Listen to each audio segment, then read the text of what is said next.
518,000 pesos na halaga na smuggled na sigarilyo na-recover sa checkpoint ng mga otoridad sa Sultan Kudarat, Maguindanao del Norte. Ang buong detalye ay mula kay Patrolwoman Angela Bandarlipe.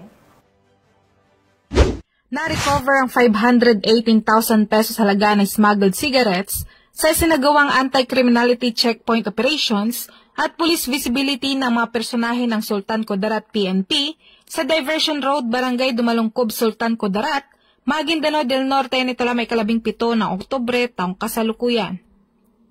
Ayon kay Police Lieutenant Colonel Hector E. Tanyo Jr., Acting Chief of Police ng Sultan Kudarat MPS, bandang alas 9:50 ng gabi ng nasabing petsa nang makatanggap ng ulat ang naturang istasyon mula sa isang concerned citizen tungkol umano sa mga hinihinalang mga abandonadong smuggled na sigarilyo.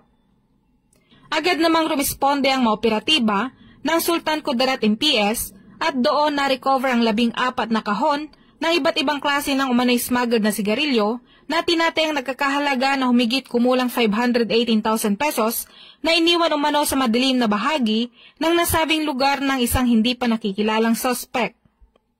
Ang mga na-recover na sigarilyo ay nasa kustodiya na ng Sultan Kudarat MPS para sa dokumentasyon at wastong disposisyon.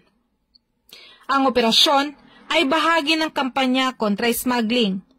Hinihimok ng kapulisan ang publiko na makipagtulungan sa pagbibigay ng impormasyon at tinitiyak na magpapatuloy ang operasyon para sa ligtas at maayos na kalakalan ng Bangsamoro. Mula rito sa Riyon ng Bangsamoro, ako ang iyong PNN correspondent, Patrolwoman Angela Bandarlipe, alagad ng batas, tagataguyod ng Balitang Pulis.